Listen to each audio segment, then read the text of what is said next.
Chinese households aren't spending the way they used to. Things first started to change during the pandemic, but it was widely assumed that once life went back to normal, so would spending. But it didn't. Instead, today, consumer confidence is not much better than in 2022, when the COVID lockdowns were really at their worst. It's not that consumer spending is falling, which it's not. It's just that it's rising at a much slower pace than it did prior to 2020. That matters because it affects how China grows. So growth used to be driven by housing construction, but housing demand has collapsed, which means that for Beijing to realize its goal of 5% annual GDP growth, it needs the other parts of the economy to pick up the slack. And consumption, which is mostly spending by ordinary Chinese households, just isn't doing its part. So why aren't households spending like they used to? Well, there's a lot of stuff going on here, but the short version is the collapse of housing prices has eroded household wealth. Meanwhile, many local governments are so over-indebted that they're not paying suppliers and they're not paying the wages of state employees. And finally, corporate profits are being squeezed by industrial overcapacity, which is resulting in wage cuts, fewer work hours, and far less job security. But what I want to talk about here is not how China got into this situation, but how Beijing is trying to fix it, which is widely misunderstood. What China is not doing is what the US and EU typically do when demand weakens, which is give people capacity to spend more, either by cutting taxes or with helicopter money, like the COVID stimulus checks. Instead, Beijing is taking a two-pronged approach. It's providing subsidies to boost purchases of big-ticket items, and it's trying to unlock what it believes to be the latent, unmet demand that the Chinese public has for services. The irony is that while both approaches are framed as being pro-consumption policies, one is really a subsidy for manufacturers, and the other is all about boosting investment. What I'm going to do here is talk you through both of Beijing's pro-consumption strategies, explain what they're really doing for the economy, and then go through their shortcomings. And then I'll lay out what Beijing is really trying to achieve here. Specifically, how it wants consumption to improve as a result of a broader economic recovery rather than through any measures that actually boost household spending. Of China's two big pro-consumption policies, the one that gets the most attention is the Consumer Trade-in Program. In March 2024, Beijing started encouraging people to upgrade their white goods, their furniture, cars, and later personal electronics. It got off to a slow start, but in the second half of last year, the central government started providing some serious subsidies, which meant that when somebody traded in, say, their old washing machine, they could get a new one at a pretty steep discount. However, even though this whole program is about getting people to spend more, it kind of misses the point to think of it as a consumer subsidy. Sure, it lowers costs for consumers, but it's really a subsidy for those manufacturers who were hurt most by the housing collapse. Prior to the housing market's peak in 2021, over 80% of all home sales in China each year were of newly constructed housing. In most countries, the housing market is mostly a secondary market of people selling old homes to each other. And so, for example, in the United States, new housing usually accounts for well below 20% of all sales each year. Now that matters because the creation of new housing also creates demand for all the things that a new home needs, specifically furniture and home appliances. So when people stopped buying new homes, demand for this stuff plunged. The trade-in subsidy program helped boost sales by bringing forward future demand. People who may have bought a dishwasher next year or the year after did it this year instead in order to take advantage of the subsidies. That helped keep some manufacturers alive, but the problem is that the program is, at best, a band-aid. It works really well if you're just trying to smooth over a temporary decline in demand.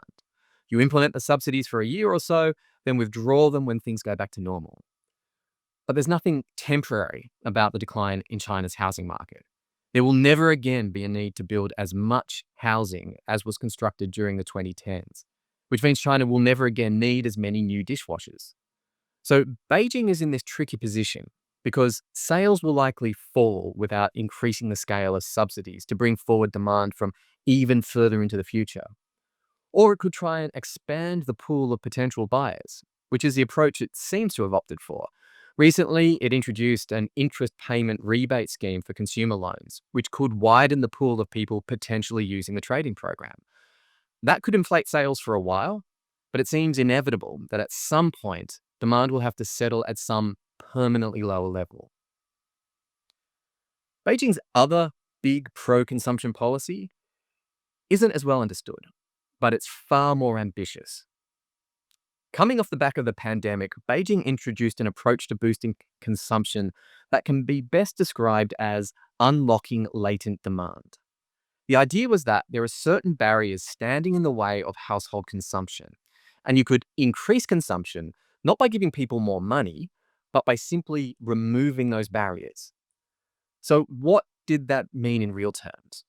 Well, authorities noticed that people in rural areas weren't embracing electric vehicles as readily as people in the city. And they surmised that EVs weren't a viable option outside of urban areas because of a lack of charging infrastructure. So Beijing launched a mass rollout of recharging infrastructure in rural areas with the goal of unlocking a new market for EVs. So sometimes these consumption barriers we're talking about are real infrastructure, but it might just as easily be a policy barrier, like the municipal limits imposed on new car registrations each year. Remove those, and you'll increase car sales. Or the barrier could be trust. Chinese people often don't trust Chinese-made foods and supplements, and so prefer to buy the imported version. Beijing has been trying to improve monitoring and supervision of the production of these sorts of products in order to restore that trust and unlock demand for local products. When Beijing first launched this approach, the focus was very much on getting people to buy more stuff, more physical goods. But this year, the focus has really changed in a couple of key ways. First, it's now almost entirely about getting people to spend more on services, not goods. And second, there's less concern about removing barriers. That's being replaced by a belief that there is simply insufficient supply, and that if the availability of quality services increased, so would spending. Now, the pivot to services makes a lot of sense. Household spending on services is already growing far more strongly than spending on goods. Moreover, anecdotally, services seem to be becoming a more important part of people's lives. This is what China's Commerce Minister said at a recent press conference. You may all have experienced this. Look at your expenditures. For many of us, our service consumption has greatly exceeded goods consumption in terms of household expenditures. For example, housekeeping, fitness, travel, beauty, education, medical care, and other expenditures may have exceeded that of household goods. As nations get richer, people typically spend a greater share of their income on services, all the things that the Commerce Minister just listed out. In fact, the whole economy becomes more oriented towards services. For advanced economies like the US and Japan, services account for about 70% of GDP. China is currently at about 57%, which means there's this huge potential for services as China gets richer. However, what's important to note is that Beijing doesn't just feel there's potential for services to grow, but that it believes in this moment, households are spending far less on services than they should. This is what a central bank official said in July. China's goods consumption, as a proportion of GDP, is basically equivalent to international levels, while service consumption is relatively insufficient. Service consumption is the key to boosting consumption and expanding domestic demand. In short, he's saying that the Chinese public can't really be expected to absorb more goods than they currently do because they're already consuming at international levels. But services is a different matter. Which clearly begs the question, why aren't people spending more on services? What's stopping them? Well, unlike with EVs, there's no real infrastructure or institutional barrier in the way. It's just that, according to the government at least, the supply of services hasn't caught up with demand. Here's that central bank official again. The shortcoming that affects the expansion of service consumption is mainly supply. A couple of weeks later, that was echoed by China's Commerce Minister, who said, the primary challenge in service consumption at this stage is a supply-side shortage, specifically a shortage of high-quality services. So, what kind of services are we talking about? Well, the central bank sees tourism as being an area where there's a supply bottleneck, recently complaining that concert tickets are in short supply and tourist attractions are crowded with people. So, what's the solution? Well, the government wants people to diversify their vacations. The Special Action Plan for Boosting Consumption, which was published in March, talks about supporting the manufacture of RVs or campervans. It talks about building more cruise ships and encouraging the proliferation of music festivals and fostering what it calls the ice and snow economy, which is all about getting people skating and getting them out visiting ski resorts. Services for retirees is another area where Beijing sees great shortages as the population ages. That obviously includes the need for more healthcare and retirement villages, but also things like veterinary services, as more of China's elderly adopt pets, as well as housekeeping services, travel, and entertainment targeted at the elderly. And it's at this point it starts to become clear that Beijing's consumption plan is actually an investment plan. Sure, it's premised on unlocking household spending, but ultimately that can only happen somewhere down the track. First, the government feels we need to build up supply, and that requires investment. The specifics of the policy really give the game away. The two big pro-service consumption policy measures Beijing launched this year are designed to provide service sector firms with cheap credit. First, the central bank introduced a 500 billion RMB re-lending facility. And more recently, the finance ministry introduced an interest payment rebate program, both of which are designed to reduce the borrowing costs of service sector companies in order to encourage them to invest more. This is a variation on the same playbook Beijing has been working from for decades. Whenever demand is weak, it pushes credit into the economy. In the past, credit has been pushed into housing and infrastructure and more recently manufacturing, but the approach is always the same. It's a supply-side solution to a demand-side problem. And that's hardwired into the party's thinking. Whenever officials talk about weak demand or needing to boost demand, they always come back to the idea that supply creates demand and demand drives supply. The important part is the first half, that supply creates demand. To paraphrase, it means that investment creates wealth. When you borrow money and use it to build something or buy equipment, it creates profit and income for your suppliers and contractors, which they then spend generating new demand, which encourages more investment, and so the cycle continues. So Beijing sees pro-consumption and pro-investment policies as being one and the same thing. Boosting investment will eventually result in higher consumption, so the thinking goes. This worked really well when applied to housing and infrastructure, but services is different.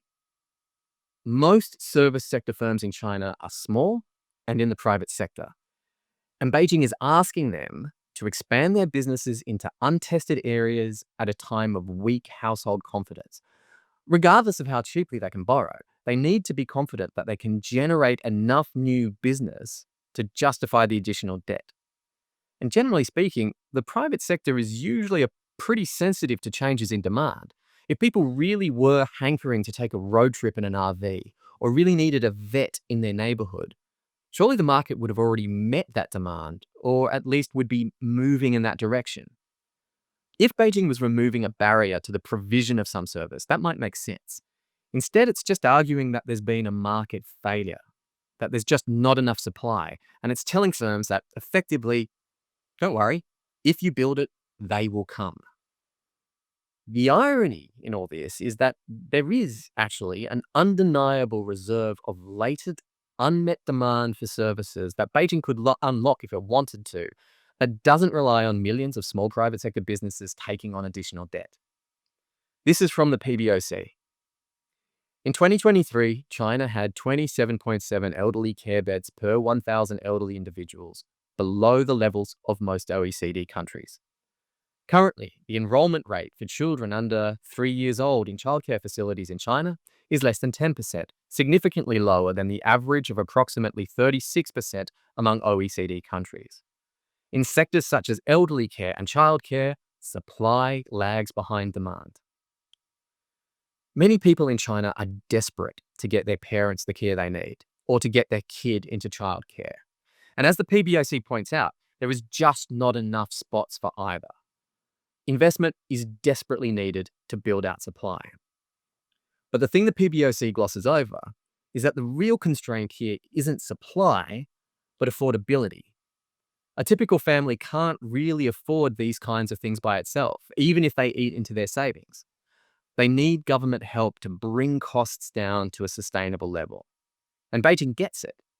It recently promised child support subsidies for families with young children, and it plans to roll out a free nationwide preschool program. But these types of policies are the exception. Beijing is deeply averse to redistributing wealth via welfare. I dealt with that in a previous video, but the short version is that the party believes that funding welfare with government debt is the road to economic ruin. It's willing to pursue policies like these child support measures because they're aimed at reversing falling fertility rates, which is now officially a national security issue. But expanding funding for pensions and healthcare and aged care, which would help unlock real latent demand, isn't on the cards. So, where does that leave us? Well, giving direct financial support to families is the most surefire way to boost consumption. But Beijing doesn't see that as a sustainable solution. Instead, it believes the only way to really boost consumption is with growth. And the only reliable growth, the only real growth, starts with investment, with expanding the productive capacity of the economy. But will this get people spending the way they did prior to the pandemic? I'm reluctant to say it won't, because Chinese officials have this long track record of fiddling with policies until they get the outcome they want. But what I can say is that none of what Beijing is doing is really about consumption at all. Beijing is hoping to engineer an investment-led economic recovery, and that household spending will increase as everyone starts to feel better about the economy. That would undeniably be good for consumption. But it's not really about consumption.